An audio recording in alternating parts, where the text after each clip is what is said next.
Oke, silahkan mulai presentasinya untuk kelompoknya Mas Adi Nugroho. Oke, selamat pagi. Saya dari kelompok 3 bersama teman-teman saya. Saya Adi Nugroho, lalu teman saya ada Fatur Rahman, ada M. Yusuf Ali Fikri, dan ada M. Ali Pamungkas. Hari ini kami akan membahas tentang sistem operasi Android. Ya, Android ditemukan oleh Andy Rubin, Rich Miner, Nick Sys, dan Chris White pada Oktober 2003. Lalu pada macam-macam versinya terdapat banyak sekali. Sebenarnya yang pertama adalah Android Beta, namun itu tidak termasuk dalam sistem Android yang diluncurkan secara resmi. Lalu kita sekarang berada pada Android 11 yang ini. Android ditulis dalam bahasa pemrograman Java untuk user interface-nya, dan untuk intinya dia ditulis dalam bahasa pemrograman C dan C++. Android yang pertama kali diluncurkan yaitu pada 23 September 2002, yaitu ada Android Alpha dan Beta. Lalu pada Android yang terakhir diluncurkan adalah Android Q pada 8 September 2020.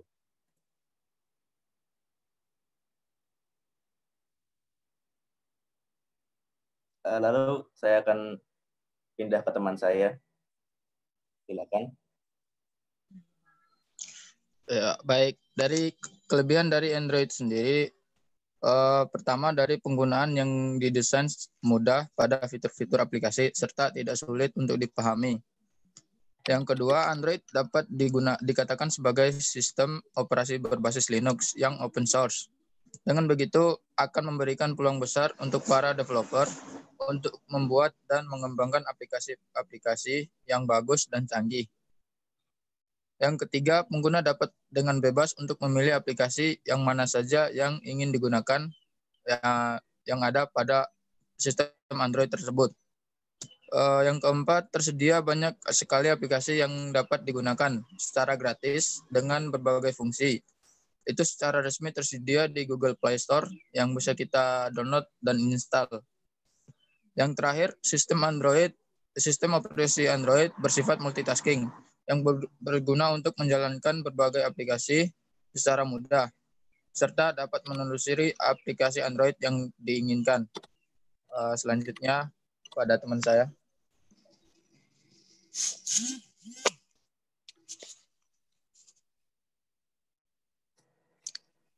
Kekurangan Android adalah 1. Terhubung dengan internet. 2. Perusahaan perangkat kadang lambat mengeluarkan versi resmi dari Android milik Anda, meskipun kadang tidak ada perbedaan mencolok dalam hal UI. Ketiga, Android market kurang kontrol dari pengelola, kadang masih terdapat malware. 4. Sebagai penyedia langsung, terkadang pengguna sangat sulit sekali terhubung dengan layanan Google. 5. Kadang sering terdapat iklan, karena mudah dan gratis. Kadang sering diboncengi iklan. Terima kasih, Baiklah. saya kembalikan kepada... Mungkin itu aja presentasi dari kami. Kelompok 3, kurang lebih mohon maaf. Terima kasih, selamat pagi. Ada pertanyaan dari kelompok lain?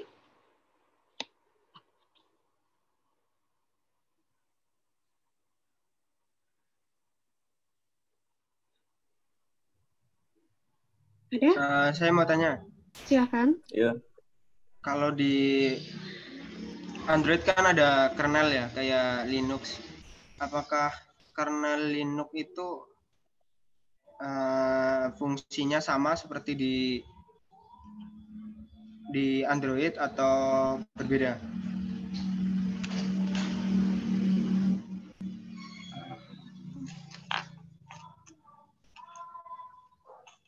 Yang ditanyakan adalah kernel Linux ya. Kernel Android, apakah fungsinya sama dengan kernel di Linux?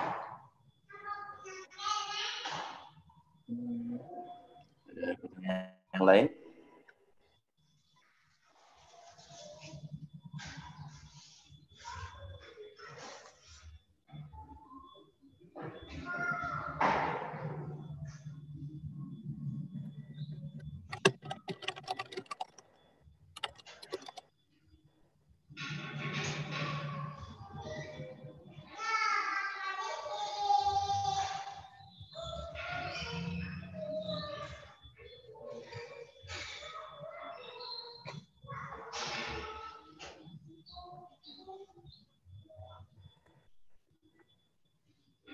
Karena Gimana? udah nggak ada pertanyaan.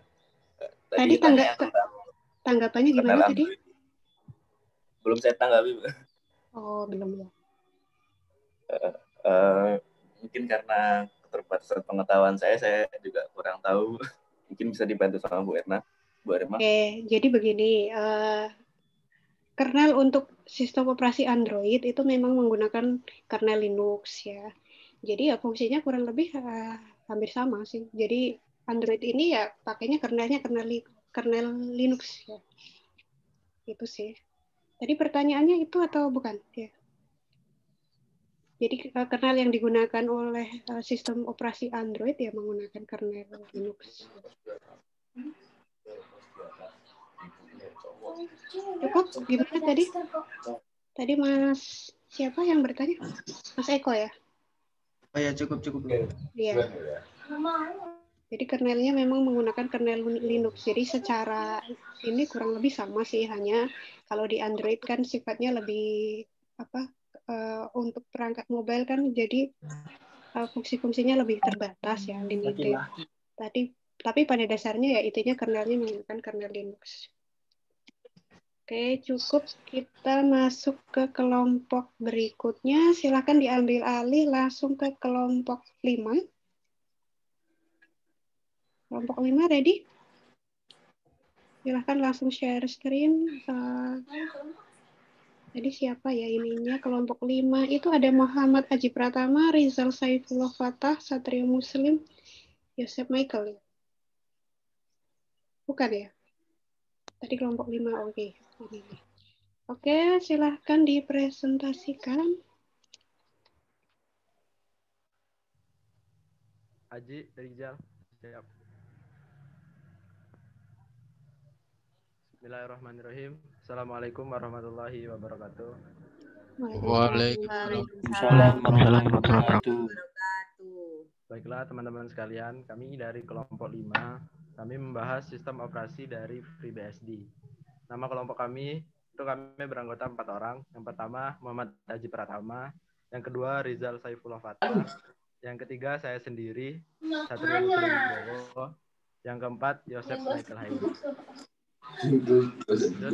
Kami membahas tentang FreeBSD ya, sistem operasi FreeBSD. Pengertian dari FreeBSD adalah sebuah sistem operasi bertipe Unix bebas yang diturunkan dari Unix AT&T lewat cabang Berkeley Software Distribution atau BSD, yaitu sistem operasi 386 BSD dan 4.4 BSD Lite. Meskipun pada awalnya FreeBSD rilis 1.0 diturunkan dari sistem operasi 386 BSD dan 4.3 atau 4.3 BSD Lite.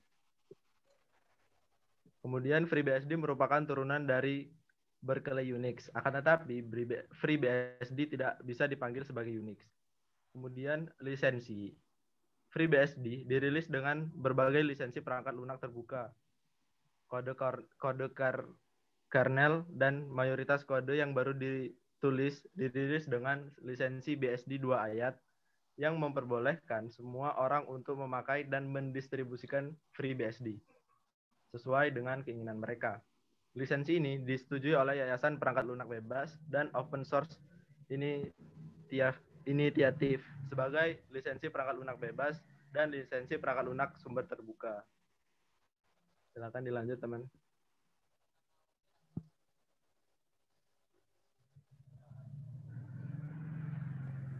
Jal. Oke, saya akan menjelaskan tentang sejarah FreeBSD. Yang pertama, perjalanan panjang varian Unix BSD dimulai di Universitas California Berkeley pada tahun 1973. BSD pertama kali dibangun dan dikembangkan oleh Computer System Research Group di University of California Berkeley. Tapi ini ada 2 versi, Bu. Yang pertama itu rilisnya itu 1977, tapi di artikel lain itu di Wikipedia itu di tahun 1993. Ini yang kedua ini FreeBSD adalah open source operating system berbasis Unix. Versi pertama dari FreeBSD dirilis pada tahun 1993. Lanjut. Penggunaan FreeBSD dengan berbagai kelebihan dan FreeBSD dan lisensi yang digunakan berdampak pada adopsi FreeBSD untuk mengembangkan berbagai produk, baik produk open source maupun komersial. Beberapa perusahaan TI terbesar di dunia yang menggunakan FreeBSD. Yang pertama ada Apache. Ini adalah server web ya.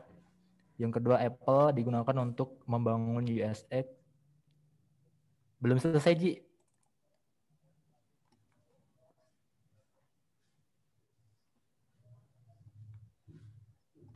Oke, yang ketiga ada Cisco. Ini adalah Iron Part untuk keamanan jaringan dan anti-spam menjalankan kernel FreeBSD yang sudah dimodifikasi. Yang keempat ada Delcache, sebuah manajemen sistem yang menjalankan FreeBSD karena reliable, skalabilitas, dan dukungan komunitas dalam kelangsungan pengembangan. Yang kelima ada IX System, TrueNAS untuk kebutuhan network storage. Yang keenam ada Juniper, ini adalah sistem operasi jaringan yang digunakan pada router, switch, dan firewall. Kemudian ada McAfee, Secure OS, Enterprise Firewall. Yang kedelapan ada Netflix, Open Connect, digunakan untuk streaming video ke seluruh pelanggan Netflix. Kesembilan ada Sony PlayStation 4. Yang ke-10 ada SopOS Email Appliance, keamanan untuk email seperti anti-spam, antivirus, anti-malware. Yang ke-11 VeriSign yang menangani sebuah domain.com dan .net. Dan yang ke-12 adalah WhatsApp, aplikasi chat miliknya Facebook yang menggunakan FreeBSD sebagai servernya.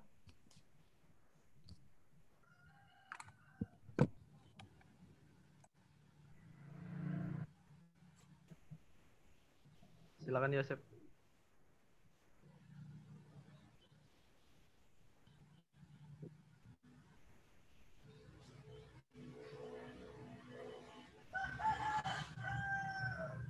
Kakak Yosep.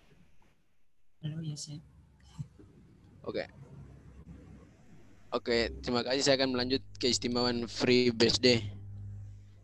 Multi-user. FreeBSD mendukung penggunaan sistem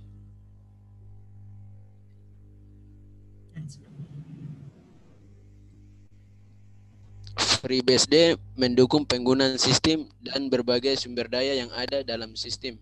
Misalnya hard disk, secara bersamaan oleh banyak user dalam waktu yang bersamaan. Dengan sistem yang multi-user ini memberikan keuntungan penghematan sumber daya perangkat keras hardware, karena sumber daya yang ada dapat dipakai oleh banyak orang sekaligus, dapat diakses oleh banyak user sekaligus, sehingga tidak terjadi penduplikasi data. Multitasking. Dengan sifat yang multitasking ini, user dapat melakukan berbagai pekerjaan sekaligus dalam waktu yang bersamaan dengan satu terminal. Pada saat sistem sedang memproses suatu pekerjaan, misalnya proses compling, user dapat melakukan pekerjaan lain tanpa harus menunggu proses yang lain selesai terlebih dahulu. Dengan demikian akan menghemat user. Next. Portabilitas. FreeBSD dapat diinstal dalam arsitektur mesin yang berbeda-beda. FreeBSD dapat berjalan pada keluarga mesin Intel x86, DEC Alpha, Sun Ultraspark, IA64, AMD 64, PowerPC, NSC PC98. Dengan portabilitasnya yang tinggi dapat menghilangkan ketergantungan user hanya pada satu vendor, sehingga user memiliki kebebasan untuk memilih atau berganti-ganti jenis mesin sesuai kebutuhan. Hierarki sistem file. Dengan adanya sistem file yang terstruktur dengan baik, memudahkan bagi user untuk mengatur dan mengingat letak file. Hal ini juga memudahkan bagi user untuk melakukan pengaturan terhadap sistem. Kekurangan FreeBSD relatif sulit penggunaannya karena masih text based dalam mengcommand dibandingkan Windows. GUI pada FreeBSD masih kurang. Bagi para penggemar game sistem operasi ini sangat sedikit. Next.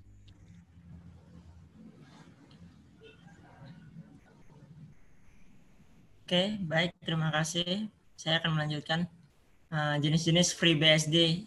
Ya, di sini ada 3 jenis versi FreeBSD yang didistribusikan saat ini, yakni versi rilis, stabil, dan current. Jadi versi BSD rilis ini merupakan versi yang didistribusi pertama kali saat sistem operasi BSD muncul pertama kalinya dan didistribusikan kepada pelanggannya. Kemudian versi stabil itu adalah versi yang dimana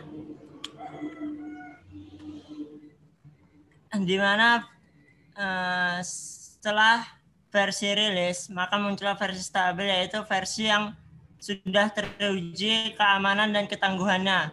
Bisa juga dikatakan sistem yang stabil. Kemudian jenis yang ketiga yaitu versi current, adalah sumber kerja terbaru untuk FreeBSD. Ini termasuk pekerjaan yang sedang berlangsung, perubahan eksperimental, dan mekanisme transisi yang mungkin ada atau tidak ada dalam rilis resmi perangkat lunak berikutnya. Jadi versi current merupakan versi yang sudah terbaru. Kemudian bahasa pemrograman dari sistem operasi FreeBSD yaitu menggunakan pemrograman C dan C++. Next. Nah, kemudian daftar pustaka melalui wikipedia.org dan reddit.com dan musaaminweb.id. Baik, terima kasih. Sekian. Kembalikan ke host. Oke, tadi sudah semua ya? Sudah. Sudah, Bu. Silakan pertanyaan. Kalau ada yang mau bertanya. Lalu tanya, Bu. Oke, silakan. Tanya. Iya, Mas Dimas. Buat kelompok 5. FreeBSD itu ada singkatannya apa enggak itu? Kalau cuma BSD doang ya. Silakan ditanggapi Mas Satrio. Ya, FreeBSD itu singkatan dari BSD itu adalah Berkeley Software Distribution kalau sepengetahuan kami sih seperti itu.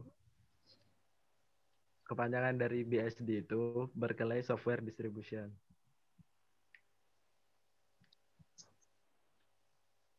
Begitu Saudara Dimas. Oke, siap. Ada lagi? Ada, Bu, mau tanya, Bu. Silakan Mas Edi. Satu lagi ya pertanyaan ya Mas Edi. Iya. Mau tanya itu. Kenapa FreeBSD itu tidak support terhadap PC IBM? Ayo dibantu jawab. Ayo yang bisa jawab. Coba. Tidak support terhadap apa tadi? PC apa tadi? PC apa? IDM? IBM, Bu. PM? Iya. PM virtual. IBM. Oh, IBM. Iya, IBM. Kenapa tidak support terhadap PC IBM gitu pertanyaannya itu tadi Mas Satrio.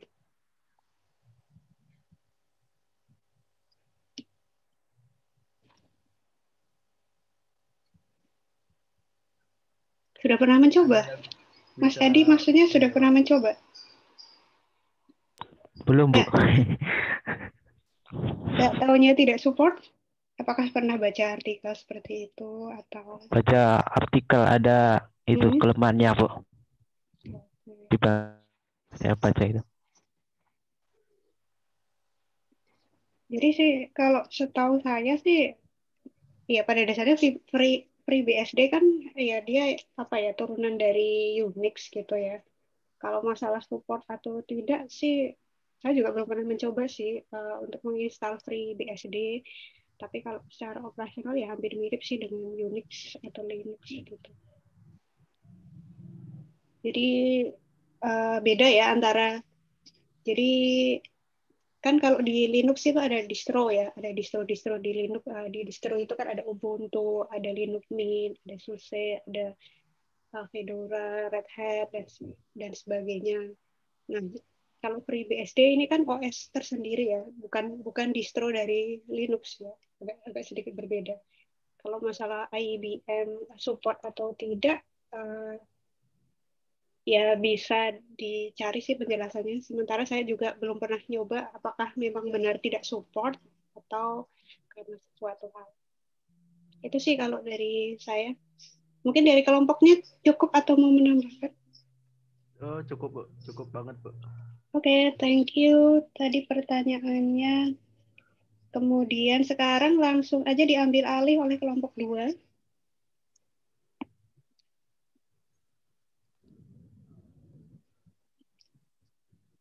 Baik, saya ambil alih. Oke.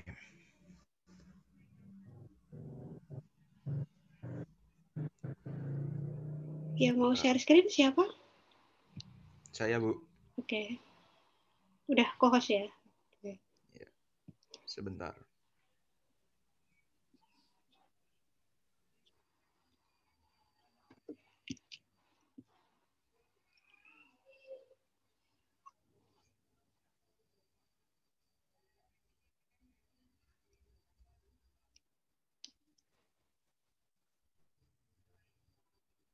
Oke.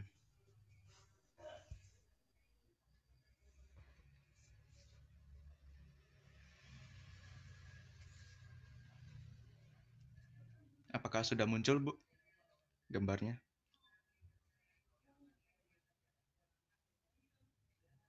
Tes. Sudah muncul, sudah. Sudah. Muncul? Sudah muncul. Oh ya. Oke.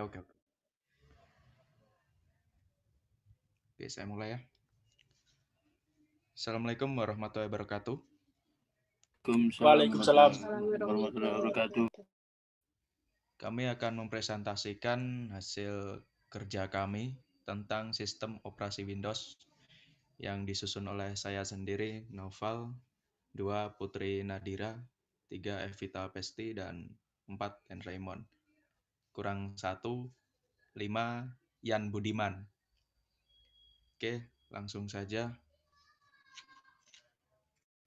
Pertama mulanya 1 tahun pembuatan Windows. Windows 1 November 1985. Pertama kali Windows diluncurkan pada tahun 1985 yang dipelopori oleh Bill Gates yang merupakan founder Microsoft.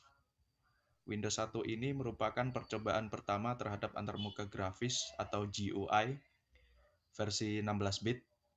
Dengan ciri khas Windows 1 adalah sangat bergantungnya pada penggunaan mouse. Yang kedua adalah Windows versi 2 yang diluncurkan pada tahun Desember 1987. Setelah Windows 1 diluncurkan, Windows melakukan pengembangan dan kemudian meluncurkan Windows 2 pada Desember 1987. Ini merupakan sebuah inovasi terbesar pada 2 tahun yang muncul di Windows 2 dengan kemampuannya untuk meminimalkan atau memaksimalkan diri jika dulu hanya kekurangan yang ada di Windows 1. Yang ketiga adalah Windows versi 3 pada Mei 1997. Windows pertama yang membutuhkan hard drive diluncurkan pada tahun 1990. Windows ketiga merupakan versi Windows yang membuatnya tersebar luas dan sukses, yang kemudian menyaingi Macintosh milik Apple Incorporated dan Commodore Amiga.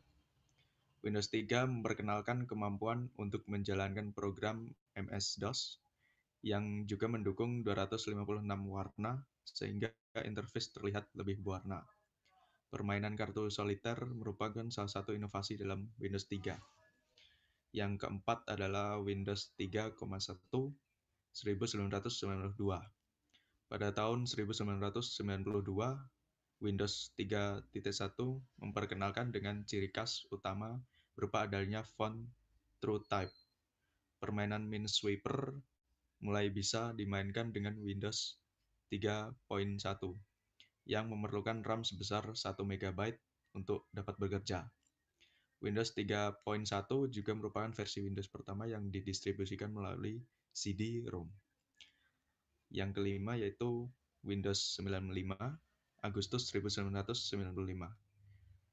Hal yang paling menonjol dari Windows 95 adalah diperkenalkannya tombol Start dan menu Start yang sampai saat ini masih ada dan terletak di pojok kiri bawah layar. Windows 95 juga memperkenalkan sistem 32-bit yang melakukan multitasking. Tidak hanya itu, Windows 95 juga dibekali dengan taskbar sehingga akan mempermudah pengguna dalam mengoperasikan OS ini. MS-DOS masih memiliki peran penting bagi Windows 95 yang membutuhkan untuk menjalankan berbagai program. Internet Explorer mulai diperkenalkan pada versi Windows ini. Saudara Raymond bisa dilanjut.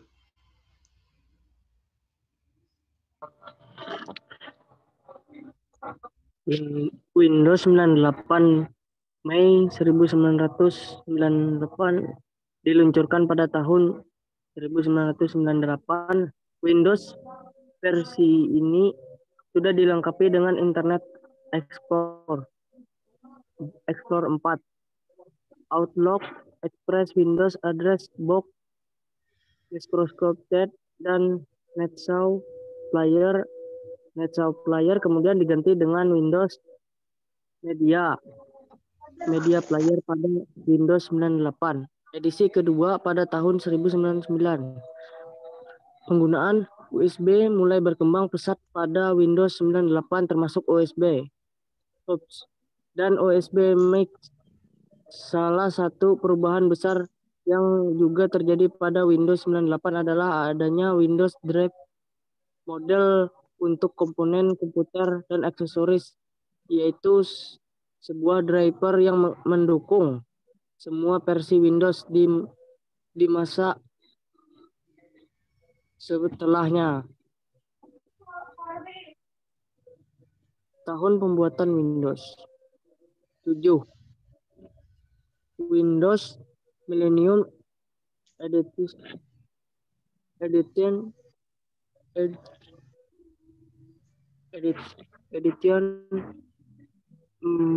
dalam kurung ini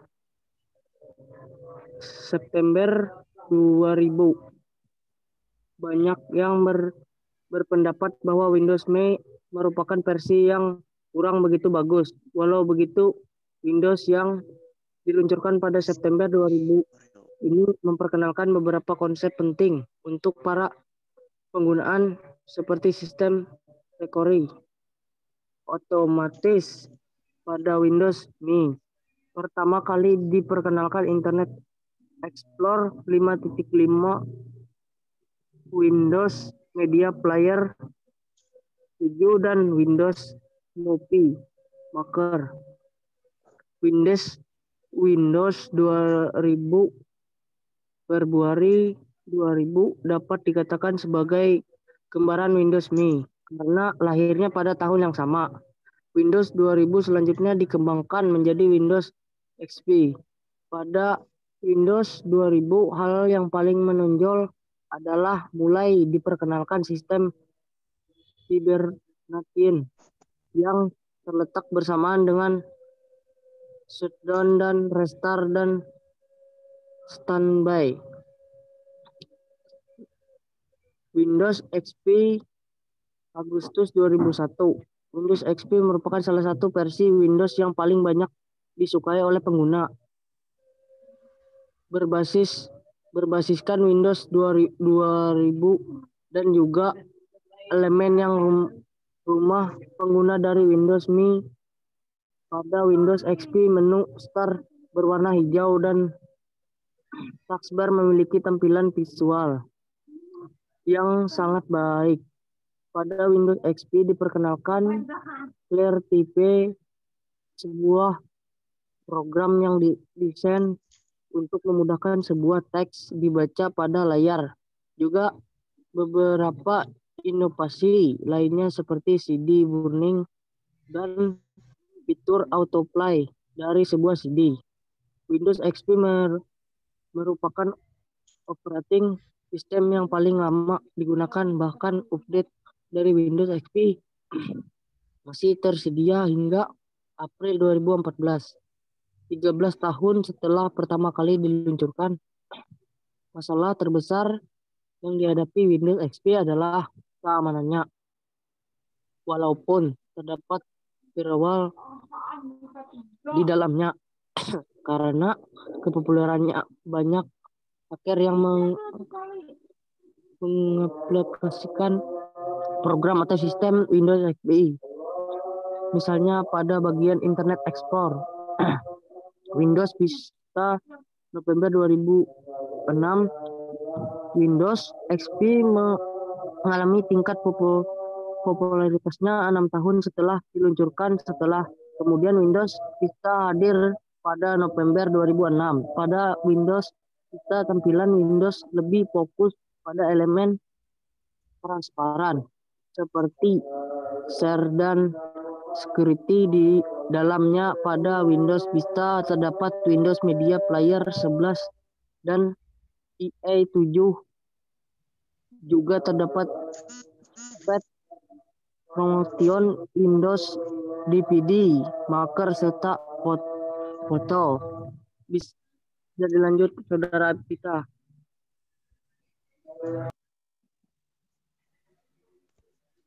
Evita? Saya akan melanjut ke-10 Windows 7 Juli 2009. Windows 7 diluncurkan dengan misi memperbaiki berbagai macam masalah dan kritik yang diterima oleh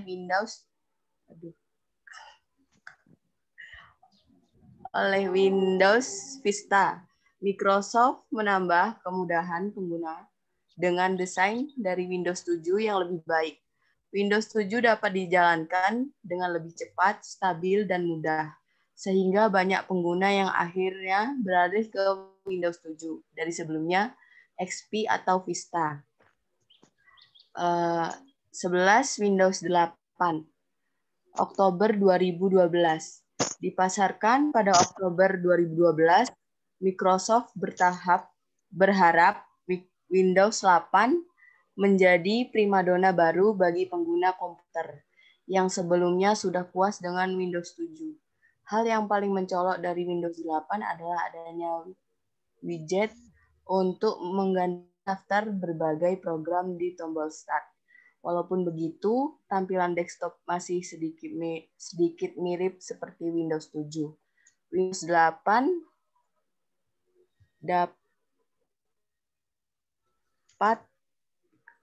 dapat dijalankan dengan lebih cepat, terutama pada proses booting dibanding versi Windows sebelumnya. Windows 8 juga dilengkapi dengan USB 3.0. Windows 8.1 Oktober 2013. Sebelumnya Windows 8 tidak memiliki tombol Start di bagian desktopnya. Hal ini kemudian diperbaiki oleh Microsoft dengan dihadirkan Windows 8.1 yang dirilis pada Oktober 2013. Windows 8.1 memunculkan kembali tombol Start, namun dengan ikon yang bergambar 4 jendela. Logo Windows versi flat, bukan tulisan Start. Kembalinya tombol Start ini diharapkan agar lebih memudahkan pengguna yang masih menggunakan mouse dan keyboard tanpa layar sentuh. Untuk lokasi tombol Start pada Windows 8.1 sama dengan Windows 7, yakni berada di pojok kiri bawah desktop.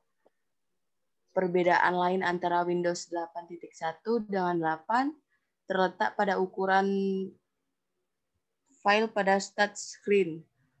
Ukuran file pada Windows 8.1 terlihat jauh lebih fleksibel dan bervariasi. 13. Windows 10 Juli 2015. Windows 10 ini sudah dirilis pada tahun 2015. Windows 10 masih memiliki tombol Start dengan desktop yang lebih seimbang. Windows 10 ini memiliki tampilan yang elegan dan minimalis, sehingga membuat penggunanya nyaman dalam menggunakannya. Beberapa fitur yang menarik dari Windows 10 adalah adanya kemampuan untuk mengganti keyboard menjadi mode mouse dan mode tablet, seperti pada komputer seperti Surface Pro 3, yang keyboardnya dapat dilepas, dengan berbagai kelebihan Windows 10 yang menarik dan memukau, membuat banyak pengguna yang berbondong-bondong melakukan upgrade dari sistem operasi lama mereka ke Windows 10. Selanjutnya, Mbak Putri.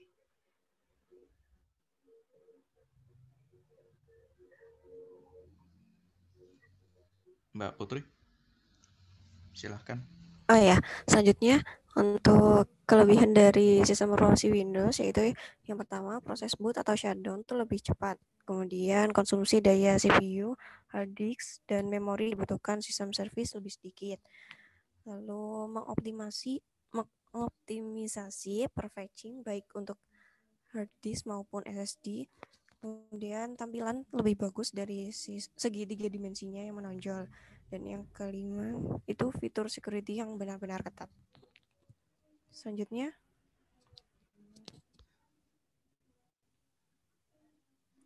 untuk kelemahan dari sistem operasi Windows itu pertama itu beberapa aplikasi memang belum bisa beroperasi di Windows 7. Kemudian untuk bug pada Windows Player 12, kemudian ada hardware yang bisa langsung dikenali di Windows Vista tapi tidak bisa di Windows 7. Kemudian susah untuk memaksa software yang sebelumnya bisa dipasangkan diinstal di Windows Vista tapi juga dipasang di Windows 7. Selanjutnya. Baik, untuk saudara Yan.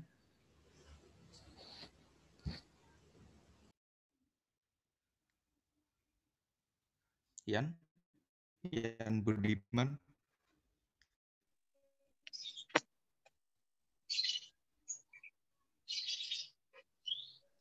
Baik, selanjutnya sistem operasi Windows ditulis di bahasa pemrograman C++. Yang kedua assembly.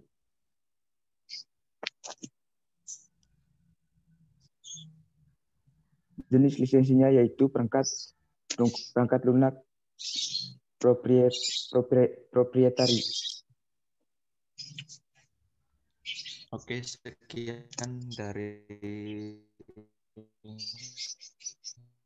presentasi. Ada yang ingin ditanyakan, silakan.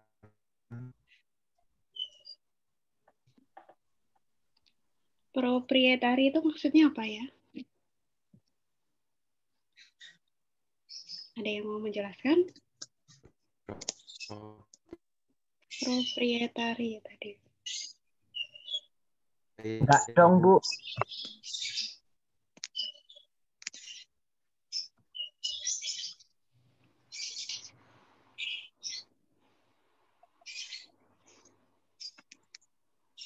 Hak milik. Saya menjelaskan, Bu.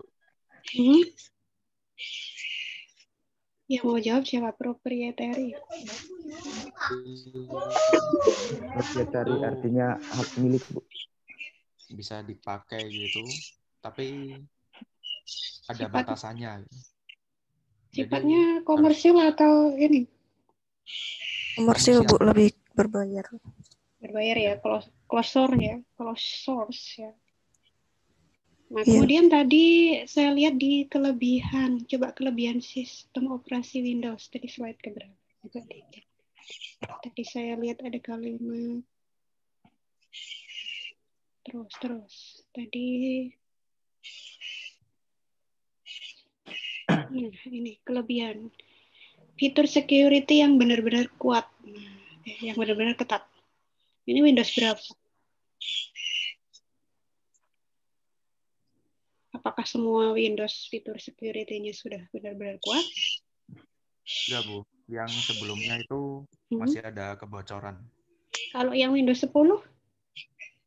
Yang 10 udah lumayan dikarenakan setiap database antivirus selalu diperbarui. Itu kalau antivirusnya berbayar, kalau gratisan? Yang gratisan itu sudah bawaan dari Windows 10. Yang Windows Defender itu sudah Defender. lumayan bisa menangkal virus-virus ataupun malware. Jadi kamu pakai Windows yang license ya? Iya. Oke. Jadi apa bedanya menggunakan yang berlisensi sama yang enggak?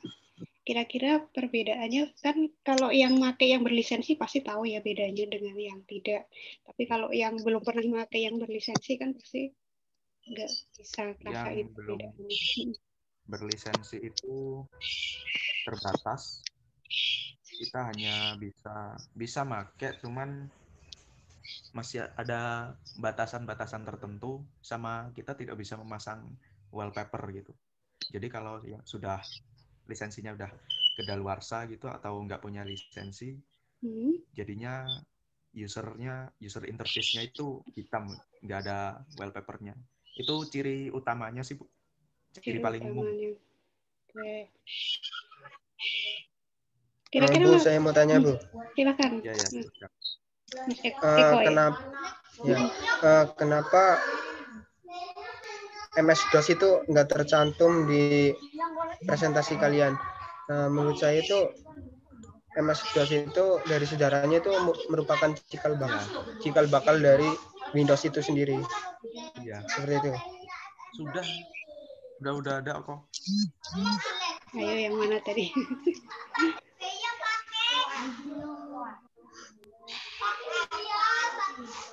Nah, ini kelihatan ya message-nya.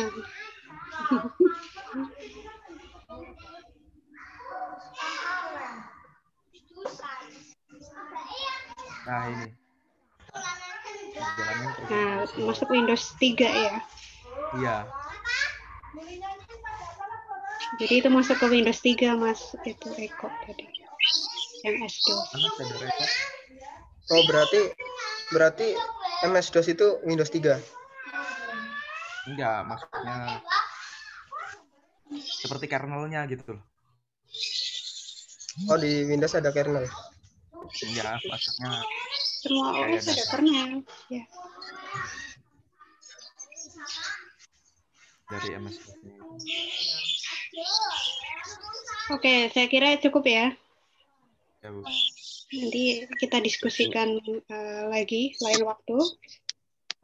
Masih 2 kelompok, silakan kelompok tadi 3. Kelompok 4 dulu, baru setelah 4 langsung 1 ya. Silakan kelompok 4 diambil alih. Ya, terima kasih tadi kelompok 2. Iya, Bu.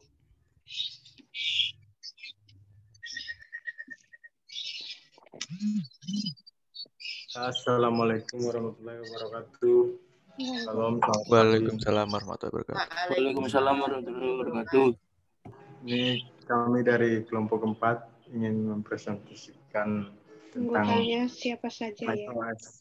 Anggotanya terdiri dari Pravitra Dimas, Kor, Fadlin, Yendri, sama Vicky. Fadlin, Yendri, Pravita. Vicky, Satunya siapa? Vicky, Bu. Vicky. Iya. Deval, Bu. Deval, Bu. Oke. Baik, Bu. macOS atau yang sebelumnya disebut OS X adalah sistem operasi dengan antarmuka grafis yang dikembangkan dan distribusikan oleh Apple. Sistem operasi ini disediakan untuk komputer Macintosh. Sistem operasi ini pertama kali dikeluarkan pada tahun 2001 dan populer di kalangan pengguna. Bahasa pemrograman yang digunakan yaitu C, C++, dan Objective-C.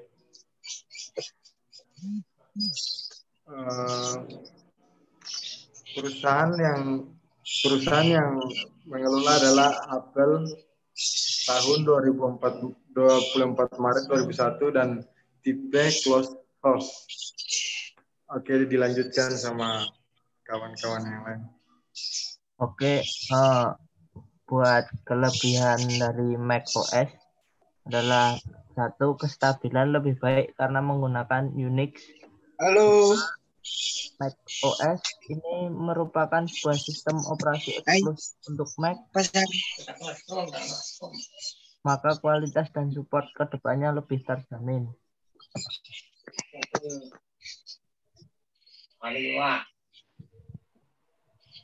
Tiga, mudah digunakan dan apabila kesulitan terdapat pula training centernya. 4, lebih aman dari gangguan virus, spyware, dan lain-lain. Oleh sebab itu, produk Mac menjadi sebuah pilihan bagi mereka yang sudah kesal dengan namanya virus. Nomor 5, macOS juga memiliki fitur yang namanya Sherlock. Program ini tidak hanya mencari di internal hard disk saja, tapi di internet juga sesuai keyword yang diinginkan. Nomor 6, sulit dibajak. Nomor 7, dokumen yang diolah pada Mac dapat dibaca pada OS lain, begitu pula sebaliknya. Nomor 8, untuk tampilan tidak perlu diragukan lagi, macOS memang selalu memberikan tema yang smooth dan indah. Oke, lanjutkan. Baik, untuk kekurangannya di sini yang pertama tidak dapat digunakan pada perangkat lain, jadi hanya khusus pada perangkat Apple. 2, tidak cocok untuk pekerjaan berat, tidak cocok untuk pekerjaan berat seperti bermain game. Yang ketiga, software yang dimiliki oleh macOS tidak begitu banyak seperti Windows. Yang keempat, harga lebih mahal karena eksklusif. Sekian dari kelompok 4.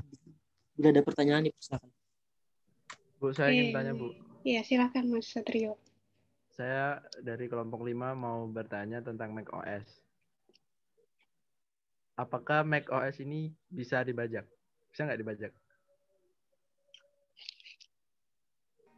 Bisa diulangi pertanyaannya? Bisa nggak macOS, operasi sistem macOS ini dibajak gitu? Kayak Windows kan kita bisa bajak tuh.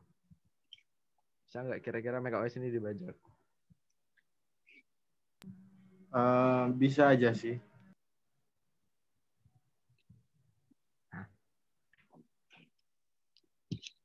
Jawabannya cuma bisa aja. Enggak, alasannya bisa kenapa? Itu mungkin bisa dijelaskan sama kawan Dimas. Bagus saja, Bu. Kalau Hackintosh itu sama nggak dengan itu?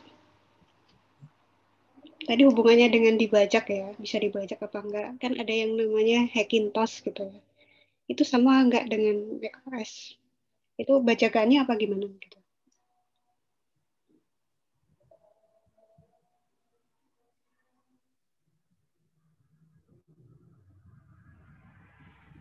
Oh, baik. Jadi Bu, saya jawab dulu yang punya Satria tadi ya, Bu. Iya. Bisa dibajak atau tidak? Jadi gini, untuk macOS sendiri itu bisa dibajak, cuma mungkin tingkat keamanannya lebih kayak lebih tinggi gitu. Jadi untuk membajaknya itu mungkin membutuhkan skill-skill yang lebih atas. Jadi tidak sembarang orang itu bisa membajak. Karena tiap ada itu pasti punya kelemahan. Cuma mungkin buat macOS sendiri mungkin membutuhkan skill yang lebih kuat untuk bisa membajak macOS sendiri. Baca, Bu. Jadi kan itu tadi melanjutkan pertanyaannya Mas Satrio itu. Jadi kan ada yang namanya, ini kan Macintosh ya. Ada yang namanya Hackintosh. Jadi kalian bisa nginstal di laptop yang bukan Apple ya. Tadi bisa nginstal di laptop Windows kalian dengan OS Hackintosh namanya. Itu termasuk bajakannya atau bukan?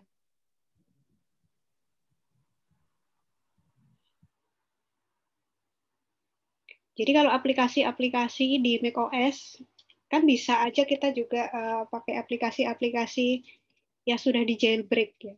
Di jailbreak ya semacam di hack lah, di crack gitu.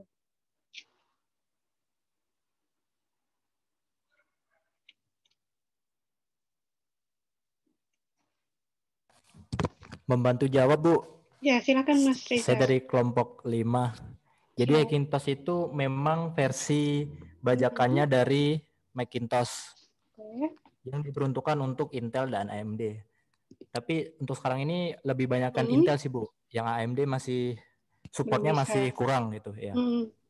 Dan kalau dari fitur-fiturnya itu memang akan banyak banget bug di situ. Contohnya aja di WiFi, Ethernet, suara, terus bahkan driver VGA itu ada yang nggak tampil. Bahkan layarnya itu kalau VGA-nya nggak drivernya nggak support itu ada yang kedip-kedip lah, ngeblank hitam atau gimana gitu. Jadi banyak banget fitur yang masih kurang di Hackintosh itu. Iya, tidak aktif ya. Jadi tetap berbeda lah antara kita yang beli yang license sama yang ngehack gitu lah istilahnya ya. Oke, terima kasih Mas Rizal. Tadi dibantu jawab sama Mas Rizal ya tadi ya. Mungkin kalau makasih buat kalian bisa coba-coba juga install OS yang lain gitu ya. Oke, cukup. Sekarang lanjut saja ke kelompok 1.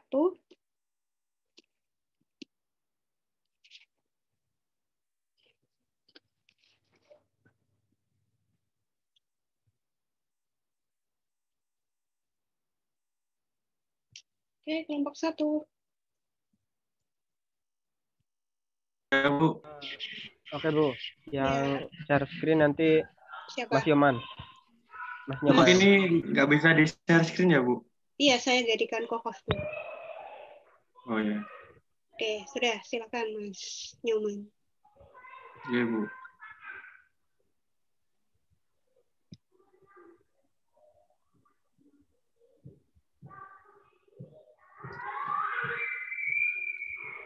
Sudah ada gambarnya belum ya, Bu? Sudah. Di presentasi ini, Mas. Ditampilkan.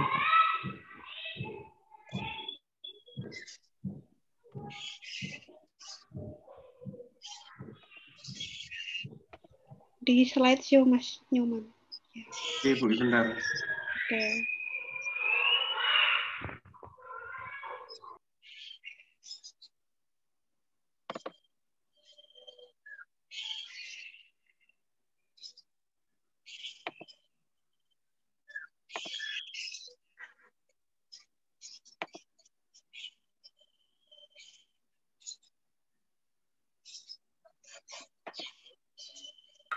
Di bawah itu biasanya ada, Mas, di pinggir. Oh ya udah.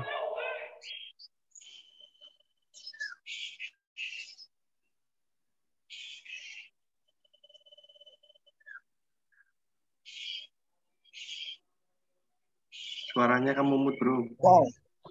Oh ya, sebelumnya saya buka dulu ya. Assalamualaikum warahmatullahi wabarakatuh. Waalaikumsalam warahmatullahi wabarakatuh. Saya dari kelompok 1 yang beranggotakan saya sendiri, Aku Nur Cahyo, ada Muhammad Rizky Putra Haryanto, ada Muhammad Edi Wicaksana, ada Inyoman W, ada Aditya Prasetyo, akan mempresentasikan Linux. Geser, Mas. Ya. Sejarah OS sistem operasi Linux atau OS Linux pertama kali itu diciptakan oleh Linus Torvalds pada tahun 1991 Tapi sebelum itu ditemukan di Universitas Helsinki, Finlandia pada saat Linus Torvalds itu masih kuliah. Tapi sebelum Linus Torvalds menemukan Linux, sebenarnya cikal bakal Linux itu ditemukan oleh Richard Stallman yang mengembangkan proyek GNU. Dalam proyek ini Stallman adalah menciptakan sistem operasi yang benar-benar free. Free di sini berarti bebas dikembangkan oleh siapapun yang memakai berbagai kode program dikembangkan pada tahun 1991. Kode ini terkumpul hanya kurang satu, yaitu kernel. Sementara di tempat lain, Linus Torvalds saat itu masih menjadi mahasiswa di Universitas Helsinki di Finlandia. Mengembangkan proyek pribadi, mengembangkan kernel sistem operasi yang mirip dengan Unix. Jadi Linux itu sebuah pengembangan dari Linus Torvalds yang dikembangkan melalui kernel Unix itu sendiri.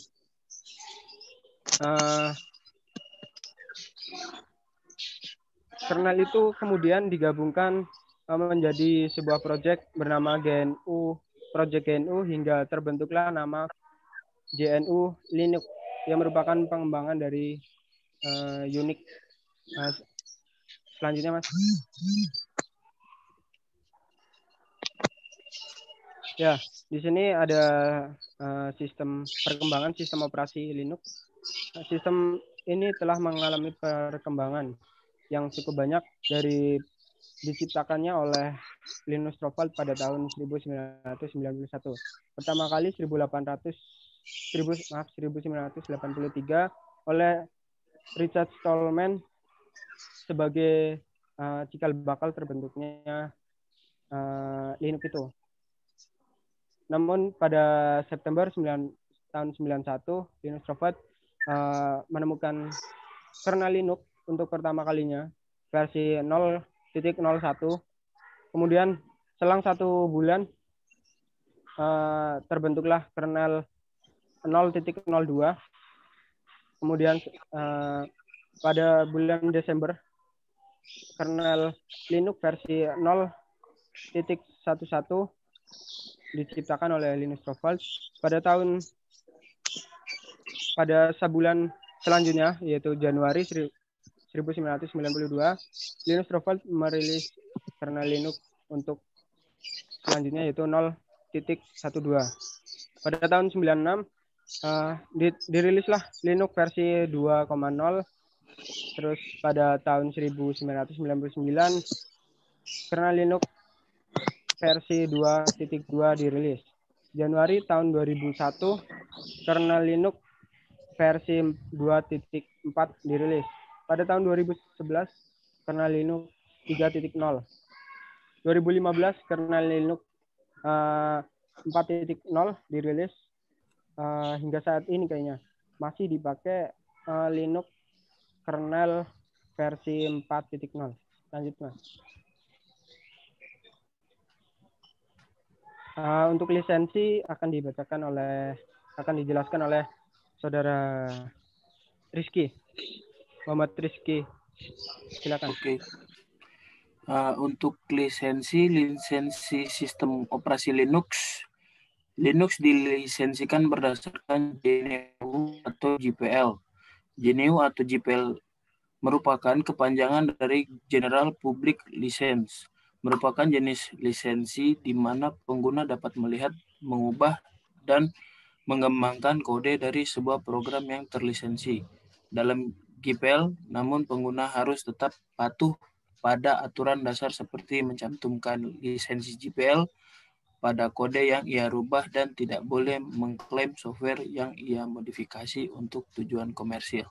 Selanjutnya, kernel Linux. Kernel atau sistem operasi.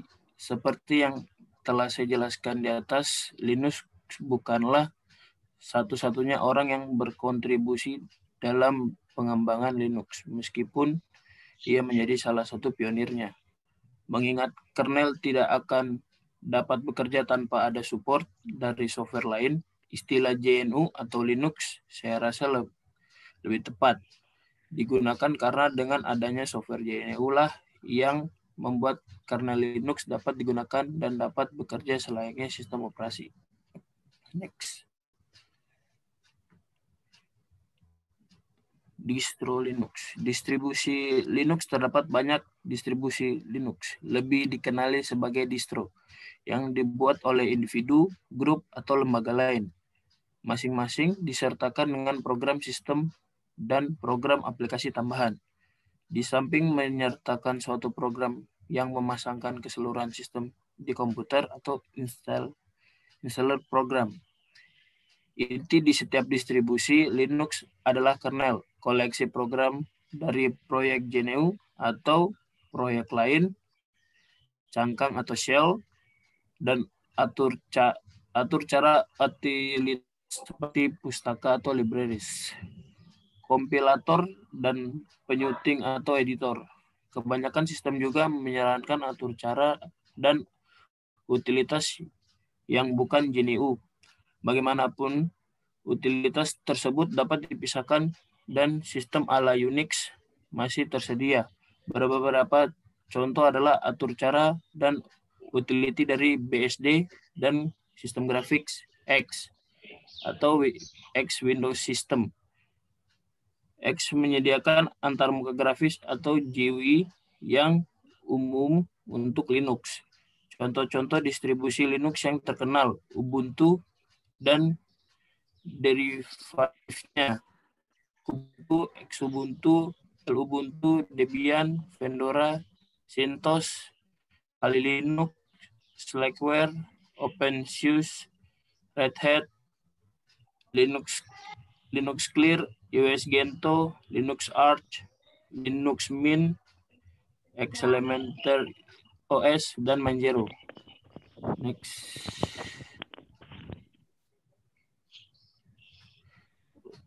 Untuk ini saya serahkan kepada saudara Edi. Ya, yang selanjutnya adalah bahasa pemrograman yang ada di Linux. Yang pertama adalah pemrograman shell. Script shell merupakan sebuah program yang bisa dijalankan di Unix shell atau command line interpreter. Shell itu sendiri adalah sebuah antarmuka untuk mengakses kernel dari sebuah sistem operasi. Yang kedua adalah pemrograman C.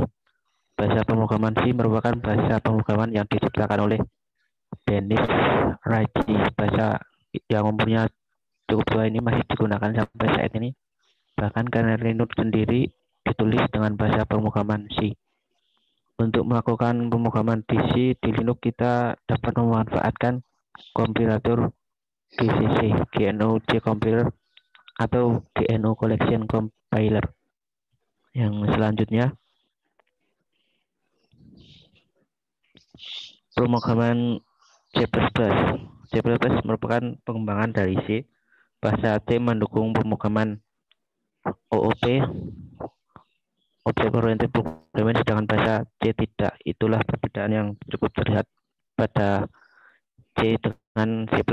Kemudian untuk melakukan pemrograman C++ di Linux, kita dapat menggunakan kompilator G++. Kompilator G++ masih satu paket dengan kompilator GCC. Yang selanjutnya Python. Python merupakan bahasa pemrograman script yang diciptakan oleh Van Rossum. Python kadang digunakan untuk membangun aplikasi Linux berbasis CLI maupun GUI. Ubuntu sendiri sudah membawa Python dalam distribusinya, jadi kita tidak perlu menginstal Python untuk melakukan pemrograman Python. Selanjutnya, yang terakhir, pemrograman JavaScript merupakan bahasa yang paling populer saat ini. Sekarang JavaScript tidak hanya digunakan di browser, JavaScript juga digunakan server, mobil, jaringan, dan desktop. Ubuntu sendiri membawa Mozilla Firefox pada distribusinya. Dengan demikian kita bisa melakukan pemrograman JavaScript melalui Mozilla Firefox. Untuk selanjutnya, Mas Nyoman. Yang selanjutnya ada kelebihan Linux, ada 3. Yang pertama yaitu ada open source. GNU atau Linux termasuk Ubuntu adalah sistem operasi yang terdiri di atas lisensi terbuka atau operasi open source. Hal ini berarti sistem operasi ini bebas digunakan bagi siapa saja dan tidak perlu memberikan lisensi lainnya pada sistem operasi Windows. Dan itu setiap orang juga bebas berkontribusi untuk mengembangkan sistem operasi ini agar menjadi lebih baik ke depannya. Oleh karena itulah Linux Ubuntu menjadi salah satu sistem operasi yang bisa dikembangkan ke dalam berbagai macam sistem operasi lainnya sesuai dengan kepentingan atau keinginan atau filosofi si penggagas sistem operasi tersebut. Yang kedua kelebihannya itu adalah lebih kebal dari virus. Keunggulan berikutnya yang dimiliki oleh sistem operasi berbasis GNU atau Linux lainnya adalah keamanan dari virus yang relatif lebih baik. Tentunya hal ini tidak menutup kemungkinan bahwa sistem operasi ini bisa terkena virus. Akan tetapi resiko terkena virus bisa dibilang sangat kecil karena sistem operasi Linux berjalan dengan memperketat keamanan, seperti misalnya mengharuskan pengguna untuk menjadi administrator untuk menjalankan program tertentu dan mengeksekusi kode tertentu dan berbagai macam hal lainnya. Yang ketiga yaitu adalah aplikasi bawaan relatif lengkap. Sistem operasi GNU atau Linux Ubuntu pada umumnya akan memberikan bundel aplikasi yang cukup lengkap setelah kita menginstalnya. Bahkan apabila kamu menginginkan sistem operasi dengan tujuan khusus seperti untuk penetration testing, aplikasi yang diperlukan bisa jadi telah diinstal sejak awal sehingga kamu tidak perlu mempersiapkan aplikasi tambahan lagi. Selain itu, aplikasi sehari-hari seperti aplikasi kantor atau Office, multimedia, pengarsipan, dan berbagai hal lainnya sudah tersedia dengan relatif lengkap. Ya, selanjutnya ada kelebihan yang keempat yaitu user interface yang refreshing. Keunggulan ini mungkin bisa dirasakan bagi kamu yang sudah sangat lama menggunakan satu sistem operasi saja dan tidak sering berganti dengan sistem operasi yang lain. Tampilan antarmuka Ubuntu bisa menjadi salah satu tampilan yang membuat kita segar karena penggunaan huruf, ikon, dan lain sebagainya yang baik dan juga bisa dibuat sesuai dengan selera yang kamu miliki dan merupakan salah satu. Berikutnya ada kekurangan akan disampaikan oleh teman saya Aditya. Baik, terima kasih atas waktunya. Selanjutnya ada kekurangan Linux. Yang pertama yaitu tampilan menurut adaptasi. Bagi setiap pengguna baru sistem operasi GNU atau Linux dibutuhkan tahap adaptasi, beradaptasi dengan tampilan antarmuka yang diberikan. Tidak hanya itu, mereka juga harus mempelajari terlebih dahulu mengenai terminal, root, dan berbagai masalah yang mungkin belum pernah terpikirkan ketika mereka menggunakan sistem operasi yang lain seperti Windows. Pada beberapa kasus, hal ini bisa saja menyulitkan para pengguna yang ingin mendapatkan pengalaman pertama yang mudah. Kamu bisa membandingkan dengan, lanjut.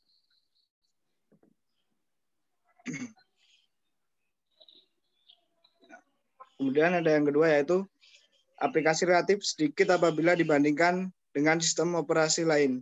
Salah satu kelemahan dari GNU atau Linux Ubuntu yang mungkin dirasakan oleh penggunanya adalah jumlah aplikasi yang relatif kurang apabila dibandingkan dengan sistem operasi lain yang mungkin telah mereka coba seperti misalnya sistem operasi Windows.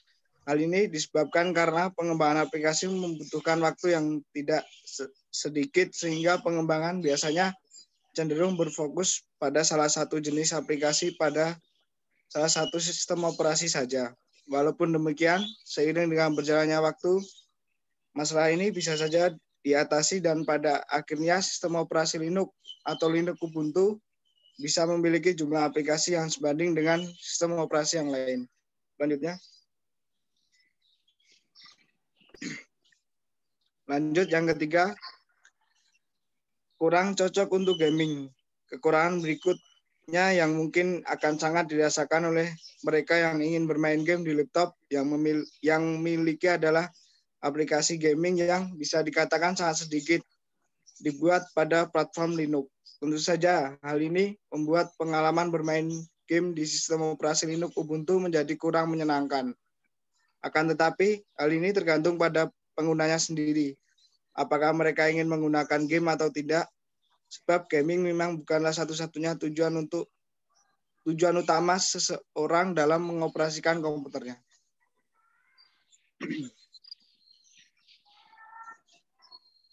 Ya, ini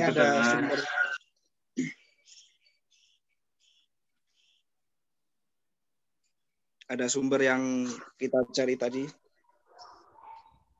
Kemudian saya kembalikan ke Mas Yoman. Terima kasih. Ya, ini presentasi dari kami kelompok 1. Ada pertanyaan? Silakan yang mau ada pertanyaan. Saya mau tanya, Bu. Silakan Mas Satrio. Satrio, Bu. Iya, silakan Mas Satrio. Ini kelompok 1. Saya kan sebagai pengguna baru dari Linux. Saya mau tanya, kalau kita mau pakai Linux itu bagusnya pakai yang dual boot atau virtual machine. Terus alasan kenapa sih Linux tuh nggak bisa buat gaming tuh kenapa? Alasannya tuh kenapa? Itu aja, Bu, pertanyaannya. Saya jawab ya.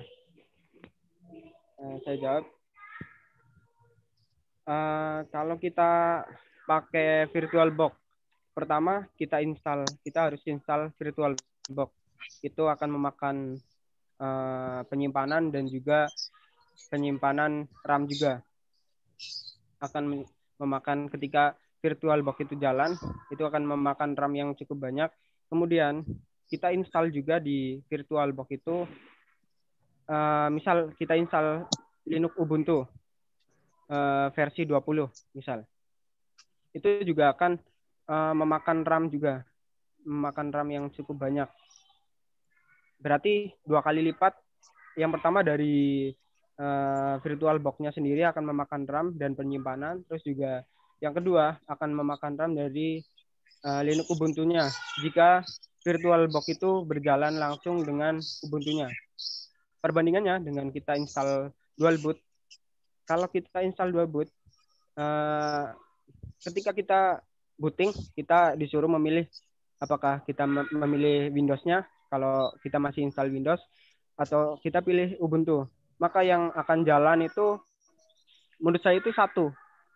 Jadi kalau kita jalankan Ubuntu-nya misal, maka Windows-nya itu off. Jadi dia nggak memakan RAM sedikit pun. Kalau menurut saya, paling memakan memakan penyimpanan untuk instalasi Linux Ubuntu-nya. Misal kita sediakan sharing volume ya, ada fitur disk management sharing volume, nanti kita bisa sharing, misal kita sharing 50 giga, maka yang akan kemakan itu cuman penyimpanan 50 giga itu doang. Itu 50 giga enough sih menurut saya. Yang kedua, kenapa kita nggak bisa main gaming ya, gaming? Karena yang bisa running di Linux itu hanya beberapa aplikasi yang bisa dibilang itu open source. Untuk aplikasi yang masih closed source itu masih bisa, tapi harus memakai beberapa istilahnya dioprek-oprek dulu, baru bisa running di Linux. Seperti itu. Izin masuk, Bu. Ya, silakan. Itu tadi jadi kesimpulannya dari jawaban Anda tadi, yang lebih baik kita menggunakan VirtualBox atau ini dual boot ya. Dual boot.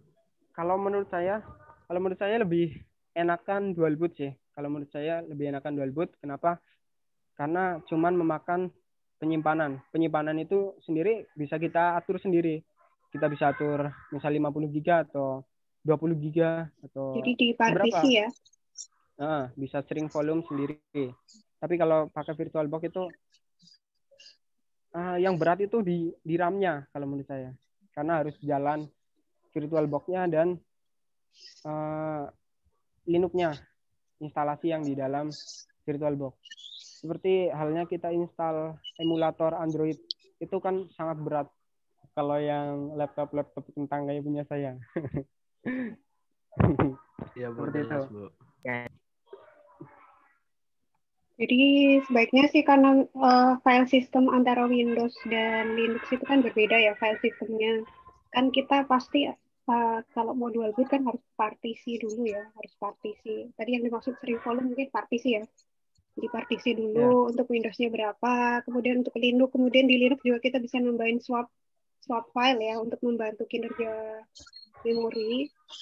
Jadi better mungkin sih memang kalau saya dulu juga pakainya dual boot ya, waktu masih pakai komputer Windows, pakai dual boot. Jadi bisa coba dengan dual boot. Ya tadi memang kalau kita pakai virtual ya, VM itu kan memang makan double sih, makan memori. Selain jalani memori untuk Windows-nya juga untuk virtual mesinnya ya. Jadi bisa pakai VirtualBox atau VMware atau yang lain gitu. Tapi kan makan. Jadi kalau dibilang nggak bisa gaming ya hanya mungkin kalau jenis gamenya mungkin disediain yang untuk versi Linux ya bisa. Kecuali kalau buatnya itu hanya support misalkan hanya support di Android gitu kan, kita berarti harus pakai emulator kan, harus misalkan pakai BlueStack atau pakai Knox, pakai Genymotion dan sebagainya. Kemudian tadi lisensinya apa? GPL ya, General Public License ya, jadi termasuk open source ya. Kalau tadi ada JNU, kepanjangan dari JNU itu apa? JNU kan JNU atau Linux. Ada yang tahu kepanjangannya JNU?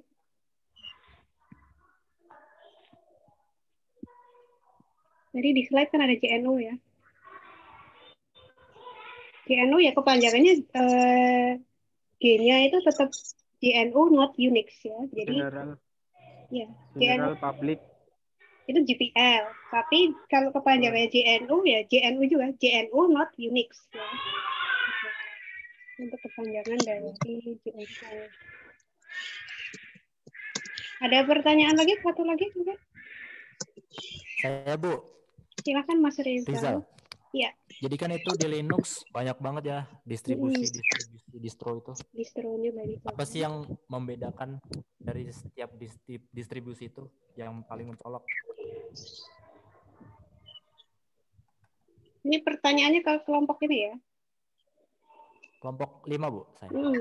Iya, untuk kelompok 1 silakan dijawab. Kalau menurut saya perbedaannya itu jelas di versi kernelnya. Kernel saya pernah baca panduan buat remastering ya, remastering Linux. Jadi ketentuan untuk meremastering itu salah satu buat bikin distro baru. Salah satunya adalah kernel. Versi kernel itu harus berbeda. Misal 4.1.1 itu buat Ubuntu misal. Kalau kita remastering itu harus misal beda 4.1.2. Misal seperti itu. Terus harus juga dari tampilannya itu sendiri itu harus berbeda, dari wallpapernya, dari icon-iconnya, terus penggunaan font juga. Font nggak harus sih, tapi biar kelihatan unik itu bikinan dari kita itu harus diubah juga sih. Terus dari fitur-fitur yang ditawarkan juga itu boleh kita kembangkan dari, misal kita kembangkan dari Ubuntu, misal fitur-fitur dari Ubuntu itu kita tambahin sedikit, itu termasuk sudah unik, itu ciptaan dari kita, seperti itu. Mungkin ada tambahan dari teman-teman kelompok 1. Silakan. Jadi ya memang utamanya fiturnya ya, dilihat dari fiturnya yang berbeda-beda antara distro. Contoh kayak ada distro tertentu, misalkan Ubuntu itu kan biasanya ringan ya, yang baru belajar pakai Ubuntu, dan kayak Linux Mint, fitur-fiturnya. Kemudian ada misalkan cocok untuk networking, misalkan bisa pakai Debian atau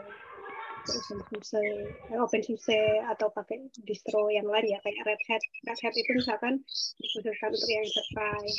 Jadi ya yang membedakan fitur-fitur di dalamnya sih. Bisa dibaca antar distro. Jadi kecocokannya misalkan misalkan kalian belajarnya ya, kalian mau belajar hacking, misalkan, oh ya udah, misalkan saya mau coba install Kali Linux gitu ya, karena itu cocok lah, katanya sih cocok untuk belajar hacking, nanti mau printing, sniffing dan sebagainya ya.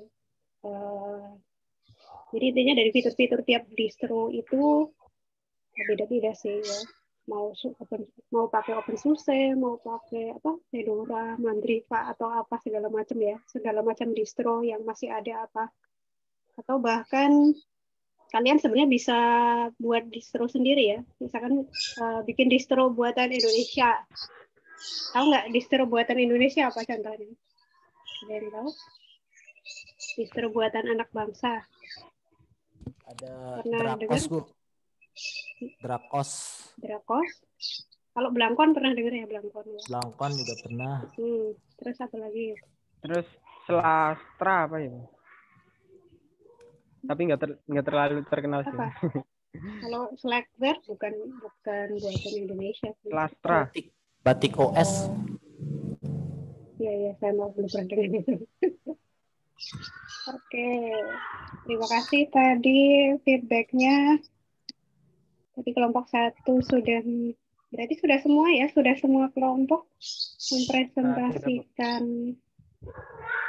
Jadi hasil daripada diskusi kita hari ini, jadi kan tadi yang lain mempresentasikan, nah, kalian menyimak. Saya mau tahu dulu.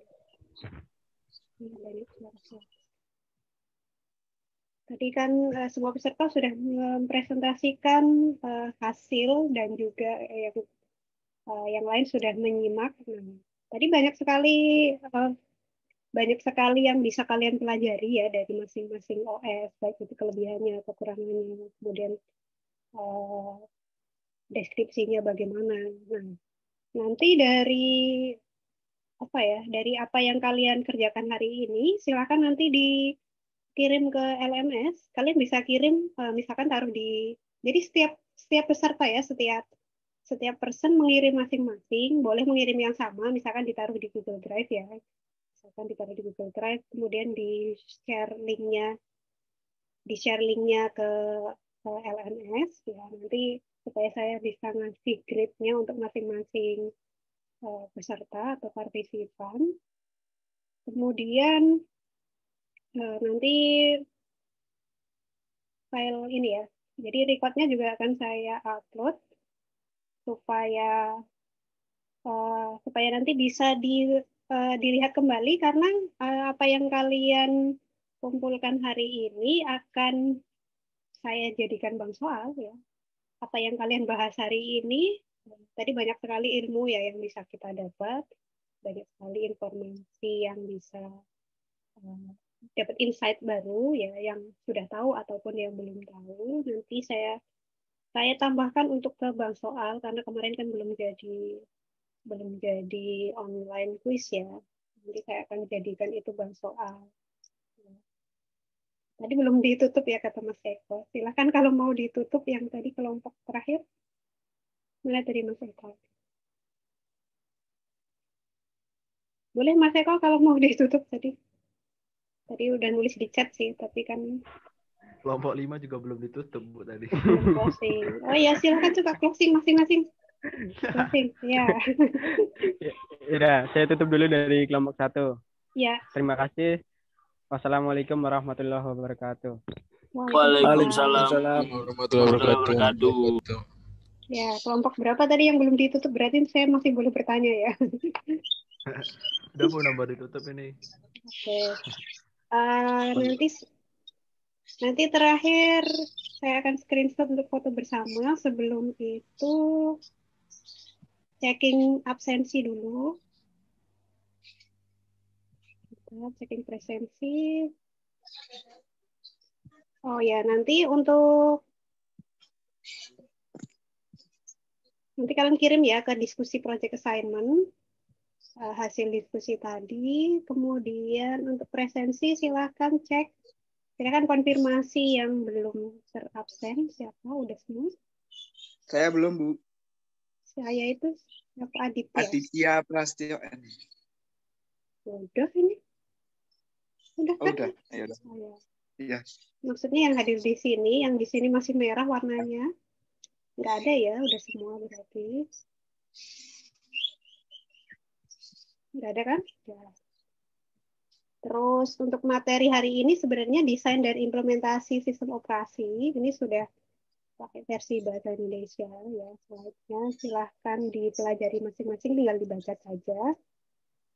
Nanti juga akan saya masukkan ke bank soal. Silahkan kalian pelajari sendiri untuk materi desain dan implementasi sistem operasi. Oke, sampai sini ada pertanyaan?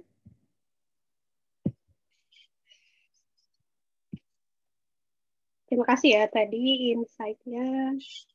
Jadi saya kira sih, walaupun tadi simple ya temanya tentang sistem operasi, saya kira masih banyak yang kalian juga belum tahu gitu, ataupun saya yang malah belum tahu gitu ya, karena di sini kita sama-sama belajar ya. Jadi saya memfasilitasi atau sebagai fasilitator di sini fungsinya. Jadi tidak ada siapa yang paling pintar atau siapa yang paling bodoh, kita masing-masing bisa saling belajar ya. Kemudian bisa open discussion juga di WhatsApp group ya. Oke, ada tambahan yang mau disampaikan? Cukup ya? Cukup, kita Bu. foto bersama dulu, silahkan open cam yang masih ada.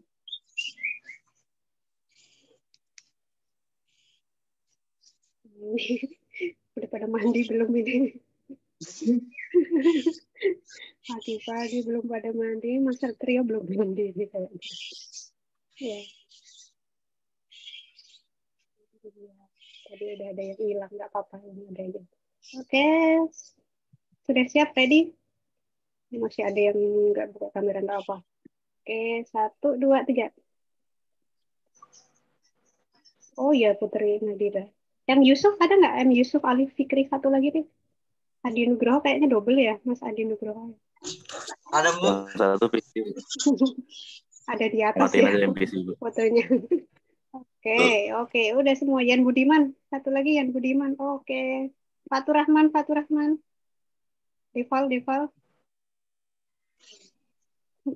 Deval mana? Deval Yendri. Fatur. Yendri, Deval, Panas, Deval Bu. mana? Ini apaan yang panas? Di tempat kondangan. Oke, sudah cukup. Mas Yan Budiman baru muncul. Oke, sudah cukup. Fotonya. Ya, sekali lagi. Satu, 2, 3 udah hilang. 1, 2, 3. Dah. Jadi saya kirim ke grup WA ya. Ya, Bu. Terima kasih, Bu. Mandi, Jal. Mandi, Bu. Saat mandi, saat. Belum saya tutup loh. Belum saya tutup. Sekian pertemuan hari ini. Mohon maaf kalau ada kekurangan dan tadi ada trouble sedikit. Saya keluar masuk. Ya sama sih dengan kalian ya, tadi koneksi. Iya, Bu. Itu ya. Ya begitulah. Kadang-kadang kondisi kalau online. Oke, selamat siang. Terima kasih. Wassalamualaikum warahmatullahi wabarakatuh. Waalaikumsalam warahmatullahi wabarakatuh. Ibu. Iya, boleh lab group.